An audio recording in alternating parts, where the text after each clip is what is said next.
r/NoSleep. Posted by u/last, username sucked02. I lost my soul in a game, but I still got what I wanted. Eyes are the window to the soul. It's an old quote that most people have heard of at least once in their life. It's also wrong. Windows are there to keep unwanted things out of the house. Things like bugs, the cold and loud sounds, while letting the light in and allowing people to look out. The soul isn't half as protected as that. The eyes are more a sort of doors to the soul. Close them and you close the door, safely keeping the thing behind it hidden, but open them and you leave your soul vulnerable. Your soul is an important part of you. You might not know it, but it is, and that's why it's very valuable. You could sell it. It's worth a lot and it could get you almost anything you ask for, but you don't have to trade it. You could also gamble it. There are certain entities that would do anything to get one. And I do mean anything. From haunting and or killing someone of your choosing to giving out answers to questions no one alive has the answers to. The entities willing to trade you for can range from ghosts that have sold their own soul and are desperate to trade theirs for yours, and lower-ranking demons that are looking to increase their station, just to name a few. I knew what I was getting into. I was desperate. My daughter was dying from an unknown disease. The doctors were doing everything they could, but they didn't have the answers and they couldn't save my little girl. I was willing to do anything to save her. And that's when I found a possible solution. It's called the soul bargain. You offer up your soul to any willing to play for it. If they win they can have it, but if they lose you get to ask a question. I didn't want to play this game. I'm not a tough person. I've never played with a Ouija board or anything. I used to avoid that kind of stuff when I was younger. I don't even like horror movies and I would never have attempted anything like this if I had any other options, but I didn't have any other options, because my little girl was actively dying. I hadn't even been looking for anything. It found me. Or something did anyway, because I received an email a few days ago from someone. I don't know who and I can't look it up, because the email seems to have disappeared from my inbox. It's as if they knew that I didn't need it anymore. I have nothing left to gamble. Nothing left to lose. Here's how you play it. Go into a room that has a light source big enough to light up the entire room and turn all the lights off. Make sure that the room is as dark as possible and take a seat somewhere. You need to sit with your back to the light switch in the middle of the room. Close your eyes and make sure that there is ample room between your face and the wall. If there isn't, use a different room. When you're ready to start, say the following. I offer up the prize behind my eyes in exchange for a conversation with the first to make their presence known. Stay seated. The game begins when the lights turn on. Ask a question and wait for the answer. You have to open your eyes after the question is answered. The question will always be answered truthfully to the best of your opponent's ability. You lose if you meet the eyes of your opponent. They'll thank you for the game and you'll die within a few days. It could be anything from a heart attack to an attempted robbery gone wrong. Don't try to avoid your fate. It'll only make the chances of you meeting your end in a gruesome way all the more likely. If you don't look your opponent in the eyes, then you get to continue. Either ask another question or close your eyes and walk over to the light switch. Thank them for their time and ask them to leave. Turn off the lights and leave the room before opening your eyes. Most of them don't like losing and they might take it out on you if you end the game too quickly for their liking. I chose my bedroom. It's not a huge room, but I didn't need a lot of space and I knew the layout. I knew that I would be able to find the light switch blindly. I tidied up a bit to make sure that there wouldn't be anything for me to trip on while on my way to the light switch. I put all the unnecessary items underneath my bed. It took me a while to clean everything. The only thing I had to do was make sure that the floor was empty, but I took my time cleaning. I was stalling. I did not want to do this. My eyes fell onto a picture of my daughter and it strengthened my resolve. I had to do this if I wanted to give her a chance. I turned the lights off, sat down and said, I offer up the prize behind my eyes in exchange for a conversation with the first to make their presence known. My voice was shaking, but I did eventually get the words out.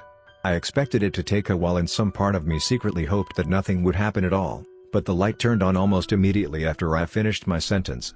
It wasn't just the click of the light that caught my attention. I could actually feel the change in the atmosphere. I knew that there was something behind me. It didn't feel friendly. It felt angry. I think that was the moment that I knew that I was going to die. I hadn't accepted it yet, but deep down I knew that the thing behind me was not going to let me go without its prize. I pushed my nerves down and asked my first question. Can you tell me how to heal my daughter? Yes, is what it told me. It was an answer. It at least told me that I wasn't wasting my time. I hadn't been specific enough and wasted one of my opportunities. I wasn't sure if I could think of the right thing to ask under the pressure. I was certain of one thing though. My instincts had been correct, the thing behind me was angry. It had sneered the answer at. It was playing with me and it wasn't even happy about it. The instructions hadn't said that I had to open my eyes immediately after the answer was given. I didn't want to piss the thing off more than I had to, but I needed a second. I took a deep breath trying to calm down my heart rate, leant my head forward so that it would face the floor and opened my eyes. I immediately closed them again. No eyes. That was both a relief and dreadful at the same time. I hadn't lost yet, but I also couldn't quit without getting the answers that I needed. I asked my second question, being more careful of my wording this time around. What is the name of the disease that my daughter is currently dying from? The name would be enough to get her the help that she needed. It gave me an answer. I won't share the name. It was something that I had never heard of before, but it was a start. The sound had come from my left this time instead of from behind me. That surprised me. I hadn't even heard the thing move. It had been eerily silent ever since I started this game. I slowly moved my head to the right and opened my eyes. I only had my eyes open for a second before closing them again. I let out a relieved sigh. I had done it. I felt elated and was getting ready to sprint my way to the light switch and the door. I was almost safe. And that's when it spoke again. Unprompted this time. The doctors won't be able to help you with that information alone. I flinched at the sudden sound of its voice. I hadn't expected to hear it speak again. I thought that the thing would only answer my questions, but it must have known that I wanted to end the game. I didn't want to ask another question. My heart was already doing a mile a minute and I didn't think that it would be able to take much more, but it had to have been telling the truth. The instructions said that the thing wouldn't lie to me. I debated stopping the game anyway and taking my chances, but I couldn't do that. I had already come this far. It might have been the adrenaline that made me unable to think clearly, but I decided to ask another question. How should I treat her? No, that's too vague. It could give me the answer I was looking for, but it could also tell me something along the lines of kindly, of with respect. It took me a second, but then I had it. What should I tell my daughter's doctors to do or test for to give her the best chance of recovery? It was surprisingly helpful this time around. It gave me very detailed instructions on how to help my daughter and what I had to say to my daughter's medical team. I didn't think much about it, too happy and too focused on remembering to be suspicious of anything. It still hadn't made any sounds, but it had moved again. The answer had come from my right this time around. I looked to my left, opened my eyes and froze. The thing was indeed to the right of me, but I was still looking into its sparkling red eyes. Not directly, but I was still staring at them, and the smile on that thing's face told me that it counted. It had used the picture frame that I had hastily shoved under my bed to reflect its face. The picture that had reminded me what I would be losing if I didn't play this game was now making me lose something else. The thing didn't have any horns or wings, but it didn't need any of those things. There was no mistaking this thing for human. It was horrifying. Almost too big to fit into the room. It would have been too big if it had been standing upright, but it wasn't.